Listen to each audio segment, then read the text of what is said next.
So what do you do? Well, you could do that. And you just keep doing it. And if you do it a dozen times, 20 times, eventually your brain will connect one, especially if you stare consciously. It'll say, all right, the 3 taps is the Everest view, with the daylit moon rising above it. Uh-huh.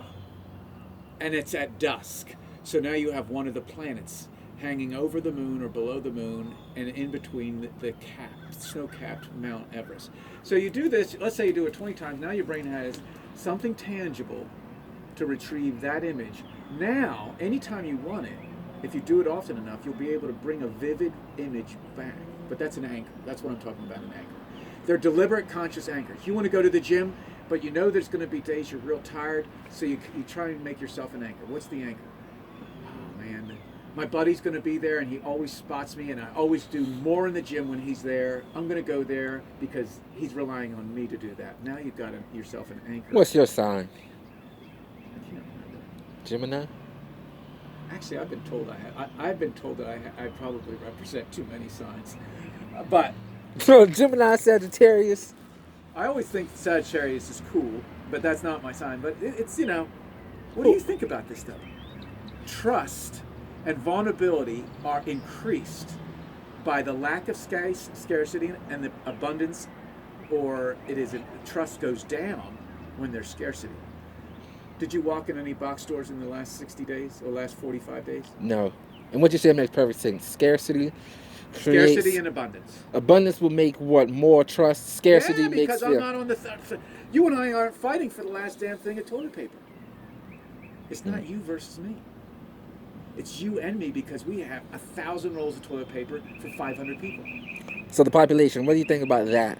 Is it over the number, or should we go ahead and decrease the number? You know what? If you told George Washington that there would be 380 million people living on this continent when he governed at 5 million, he would have never fathomed it.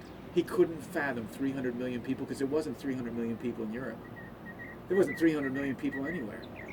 And so my point is, I don't know that we have the capability of understanding the regenerative power of the planet for this reason. We don't know how to do soil. We have great farming ability, except for this. We don't know when we drain the soil, which means we don't know when the food we're pulling out of the ground is dead food. If it has no nutrients, then our body's not getting the nutrients for the neural pathways and for the eyes and for the heart and all those things we don't know yet. These are the things we don't know yet. Oh, makes my eye hurt. And we're still at the capitalism world. It's like, we still haven't taught but what was life not about. In the capitalism world.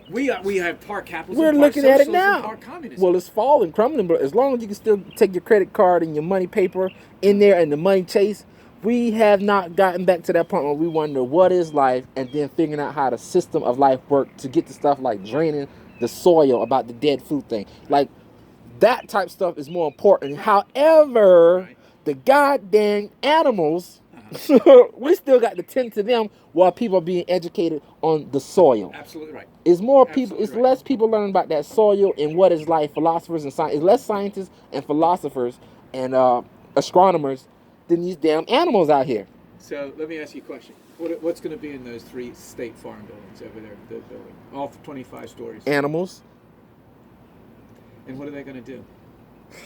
They ain't trying to learn about 40 hours. 40 hours. Stop bugging me. I got work to do. What are you doing? Paper pushing. 3 25-story buildings of humans doing nothing but paper pushing. Now, they need jobs. Why? Because they feel vulnerable. They don't have food. There's no trust. And then that animal instinct of clash, fighting over skirt. Let me throw something as wild as flying through clouds to Shakespeare. Let's say you and I can hop in there and we went back. Like, what was those 2 guys? Bill and Ted? Yeah. Oh, you're good. You're good. God damn, you're good. All right, so we go in there, and we zap back to Shakespeare. We see him there, and we say, guess what, Shakespeare? You write about clouds, but I come from a time where we fly through the clouds. And he's going to look at you and me like we just got it. Like we just got out that red telephone booth. No, like we just got done rolling out of the pub with a night full of sessions that started at noon. You're right, out the pub. Right. And so, right here. And anyway, exactly. But he couldn't construe this with his thoughts because no one else was construing it. Now, Da Vinci, in that same era, let's see, 1564, Da Vinci, somewhere in there he was playing with 15, designs 16. of planes. But, you know, back then, if you were in Rome and somebody was in Florence, y'all probably, you never communicated unless you had some reason to. The church. There wasn't a magazine. There wasn't a Popular Science or Scientific America. There was no Life magazine.